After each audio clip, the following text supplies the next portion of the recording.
Assalamualaikum warahmatullahi wabarakatuh. Teman-teman, kenapa polemik Balawi ini sampai terungkap ya? Bahkan terungkapnya kan mulai berbarengan dengan dunia mengalami pandemi itu. Jawaban singkat saya, ya saya nggak tahu benar atau enggaknya. Tapi kita kan kalau ke Allah itu selalu berprasangka baik. Itu adalah berkah buat rakyat Indonesia, baik Balawi dan non Balawi gitu. Dengan terungkapnya ini, apalagi kami yang membukanya dengan banyak disiplin ilmu, itu menyajikan datanya itu pihak akar rumput yang biasa jadi korban, ya entah ndawir lah, entah ditolak gara-gara kawin sekufu dan segala macamnya itu terbuka matanya. Atau selawatan yang berlebihan sampai dikomersilkan, insya Allah juga sudah berhenti. Untuk Balawi sendiri yang sekarang hidup ya, itu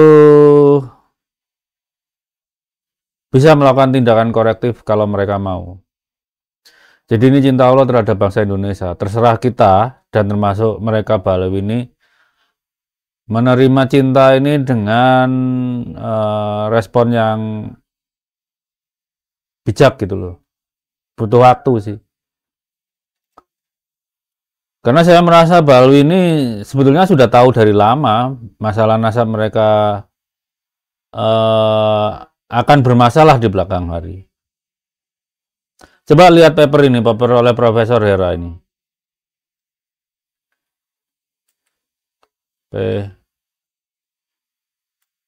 Saya besarin. Nah,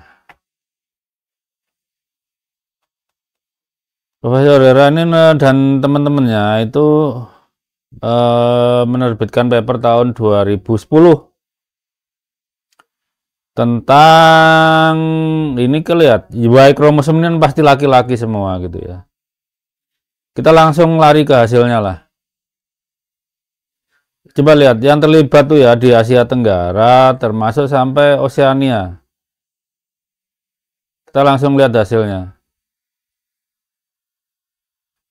Kita lihat ini yang saya besarkan nih coba.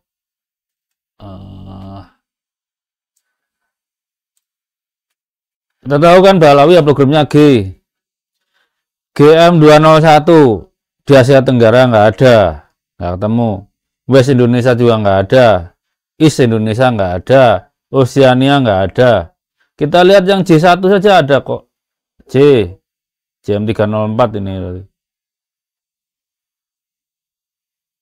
Ini berarti J saja, J1 dan J2. Itu di Indonesia Barat ada 1,1%. Ada perwakilannya gitu loh. Ya kalau O jangan tanya, ini OM ini kan pribumi, K, C ini pribumi,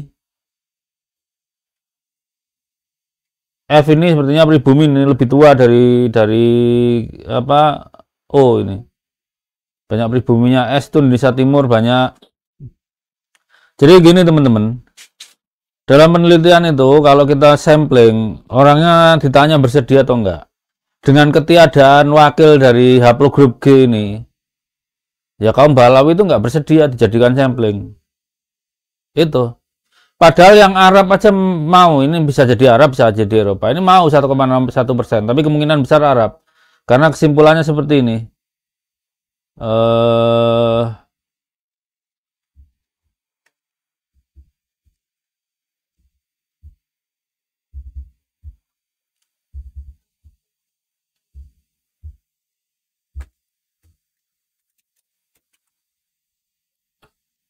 Nah ini JM304, LM20 ya kayak si Kori itu. Dan RM itu karena mereka banyak ditemukan di kalangan India dan Timur Tengah. Jadi mereka ini datangnya berkaitan dengan penyebaran Islam gitu ya. Jadi ada J, L dan R gitu ya. Tapi anehnya tadi seperti saya bilang, kenapa G itu nggak ada sama sekali? Jadi kalau sampai disampling, orang curiga G ini dari mana gitu. Dan sekarang terbukti G kan. Jadi kita bisa curiga kalau tahun 2010 itu paling lambat ya, bisa jadi lebih awal. Paling lambat kaum Balwi ini sudah mengerti bahwa mereka bukan keturunan Nabi. Ya penelitinya nggak tahu kalau masalah itu. Cuma ketika mereka mencari sampel, kalau melihat J1 aja ada, R ada, L ada, itu kan kaum imigran semua itu. Dan mau berpartisipasi, kenapa G ini nggak ada?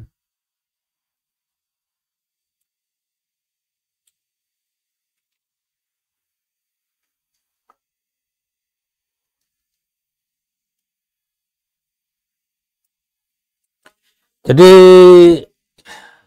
ya kaum Balwi ini sudah memang niatnya dari dulu apa menyembunyikan ya. Memang tidak mau membuka kebenaran. Padahal rata-rata datang di Indonesia tuh banyak mereka kan sudah 4-5 generasi ya. Kenapa ketika ada penelitian seperti ini tidak mungkin kalau dari sisi penelitinya itu mengabaikan faktor apa representativeness. Harusnya ada lah itu minimal 0, sekian persen. Ini nggak ada sama sekali, nol. Balwi di mana-mana sampai level kecamatan ada itu. Ya nggak? Jadi mereka sudah mengetahui setidaknya dari 2010 atau bahkan sebelumnya bahwa mereka itu punya ketakutan kalau DNA-nya terungkap itu tidak cocok dengan profil orang Arab paling enggak.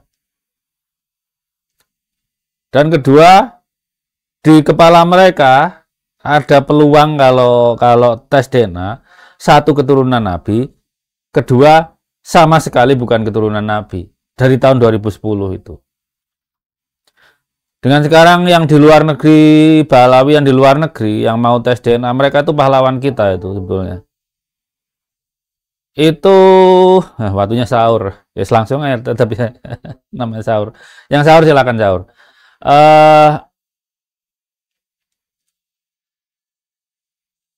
Jadi tahun 2010 itu klan Balwi itu sudah di dalam benaknya ada apa ya, tahu probabilitas kalau mereka tes DNA itu nasab bisa jadi cocok dengan klien nasabnya, bisa jadi tidak. Tapi mereka ketakutan yang tidak ini. Nggak ada wakilnya kok. Silakan Profesor Karafet itu ditanya, kenapa Balawi kok nggak ada wakilnya? Kenapa Blue Group G kok nggak ada wakilnya? Pasti ketika disampling menolak, nggak mau berpartisipasi.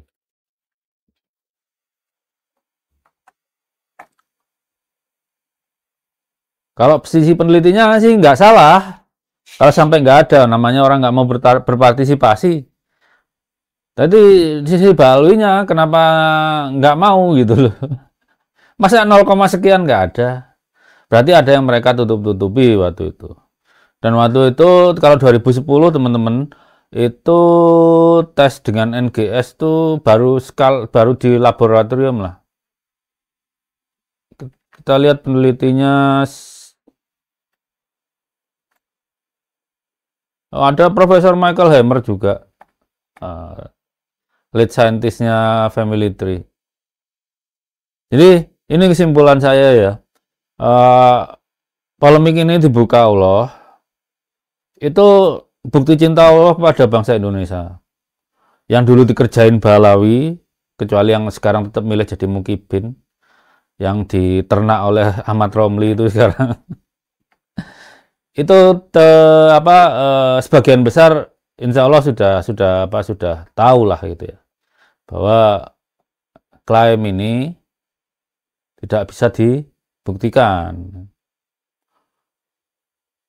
Untuk Bali ya tergantung responnya terhadap bentuk cinta Allah seperti ini, ya tergantung. Kalau tetap kekeh, ya nggak tahu Allah marahnya seperti apa, atau dibiarkan, itu namanya Allah juga maha kuasa. Yang penting udah dikasih apa ya, petunjuk. Yang membukakan saudara mereka sendiri yang di luar negeri yang mau tes DNA itu. Yang dari Indonesia akhir-akhir ini kan, ya akhir-akhir inilah. Kalau saya sih lihat yang dari Indonesia siapa aja, karena punya akun Family Tree DNA kan. Bisa lihat itu. Eh, jadi saya rasa itu polemik nasab itu dibuka karena Allah itu mencintai bangsa Indonesia. Dan sedikit pesan sponsor, kalau tertarik dengan kaos yang saya pakai, ada di link di deskripsi. Ini kaos ini kerjaan anak saya tuh, biar mereka sibuk lah. Namanya anak muda, anak saya udah umur kuliah. Ini sama teman-temannya. Ada linknya di deskripsi. Terima kasih teman-teman. Selamat berpuasa. Untuk nanti yang ini hari Sabtu ya. Kalau masih kerja, kalau berbuka, walaupun mungkin inginnya berbuka bersama keluarga, jangan buru-buru. Biasa aja. Yang penting batal di jalan. Kalau sampai rumah nggak kekejar maghribnya, sholat di jalan di masjid mana, jangan ngebut. Karena di kantor saya dulu, Puspitek Serpong, itu sering sekali kecelakaan pada saat bulan Ramadan. Saking pengennya buka puasa dengan keluarga, ngebut, malah keluarganya hilang, kepala keluarganya. Bulan Ramadan ini bentuk cinta Allah kepada kita. Ya, namanya dicintai. Jangan apa-apa buru-buru. Yang kita miliki semua harus kita sayangi, anak, istri. Ya oke, pengen berbuka dengan mereka, tapi ya jangan maksa gitu. Yang penting sampai rumah selamat itu. Itu aja teman-teman. Selamat berpuasa. Wassalamualaikum warahmatullahi wabarakatuh.